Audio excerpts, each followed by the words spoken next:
Defoe's Moll Flanders begins with a flourishing air of a thrilling story of one who must not be named, a protagonist who is anxious to narrate her story but prefers to keep her identity to herself, even though we are about to delve into the tale of her life. Lacan's view that language is unconscious certainly pertains here, where the real is still unknown. Instead of Descartes' I think therefore I am, the real will have to be deciphered in I am where I think not. Also, the editor's particular mention of having subdued the manuscript already provokes us to go beyond the surface of the linguistic structures to access the story put into new words. It would perhaps be appropriate to note here that the narrative voice in the entire text is impersonal and wary of expressing too much emotion. Isn't it possible then that she learned very early on to bury events and emotions that wreaked havoc upon her?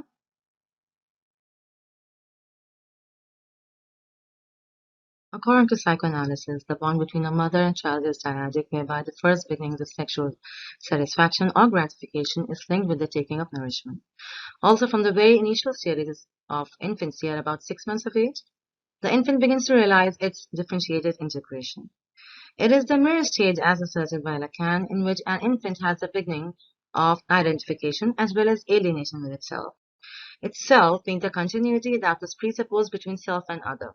It is at this age, with the inception of differentiation, that an infant begins to develop autoerotism.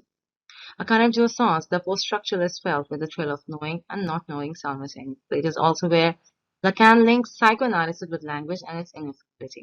The child subsequently forms a metaphorical image of the mother, a heightened and abstract vision that incorporates his association with the sole object of his gratification, and an illusory fantasy to redeem the inevitable division from the continuous.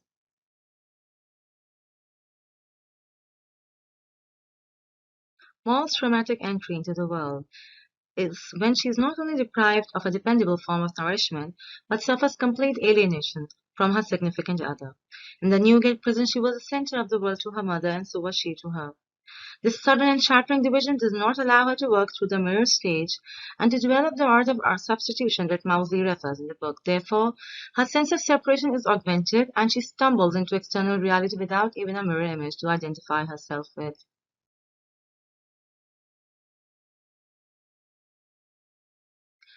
Typically, Moll cannot recount who looked after her when she was abandoned. Whoever it did, though, must have been a source of gratification for her, even if the only recollection she has of the people who later she wandered to were gypsies.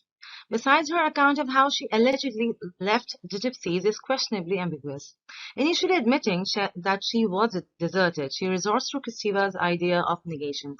Since I consent to lose her, I have not really lost her.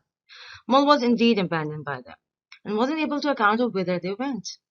Thus, the notion in her head is indeed her own creation to soften another blow of undeniable loss. The consent to lose something is imperceptibly an acknowledgement of its loss. It is further evidenced by her specially mentioning that she did not really belong to the gypsies, for her skin was not discolored. Is it because they never accepted or treated her as their own?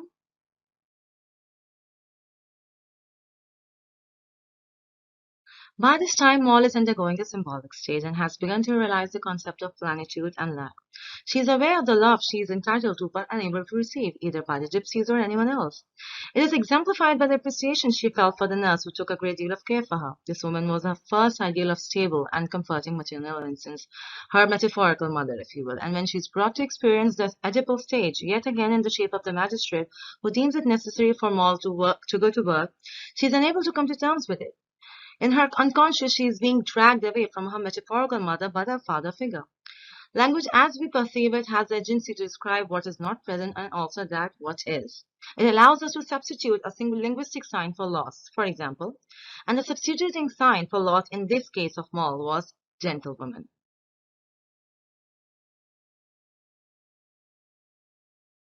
Later on, she is able, in part, to separate from her good old woman, as now she has, by the process of catexis, redirected the idea of solace and dependability towards the actual meaning associated with the word gentleman. Therefore, when she is approached by the elder brother who spoke to her vanity, she felt irresistibly drawn to him. He subsumed the concept of the metaphorical mother in this regard, as he embodied all the values Moll had come to associate with gentility. She often claims that he puts words in her mouth. Christeva's contention that lost plenitude of maternal body might be adequately recovered in words and symbols justifies this postulation. For Moll or Mrs. Betty, the notion of "I can recover her in language" is personified by the elder brother.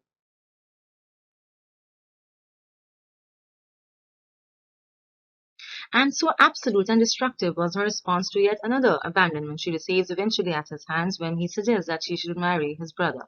She most resolutely opposed it, as she saw in the younger brother not the respect or stability he offered her, but another instance of a father figure, inflicting separation between her and her imagined idealized mother. It is for this reason that she feels her marriage with the younger brother as a form of incest.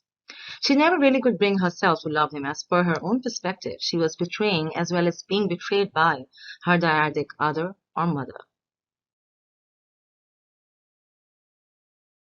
Hence, from then on, a cyclical pattern of Moll resorting to the art of substitution, one way or another, unsuccessfully, I might add, to compensate for the perpetual loss and her ultimate survival. Nevertheless, as per Mousley, language really cannot replace what came before it, since language itself is the plenitude of unknown, unspecified. And therefore, every attempt by Moll to restore her oneness and continuity only served to amplify a sense of exile and division, until she finds herself back at the prison where she was once one with her mother.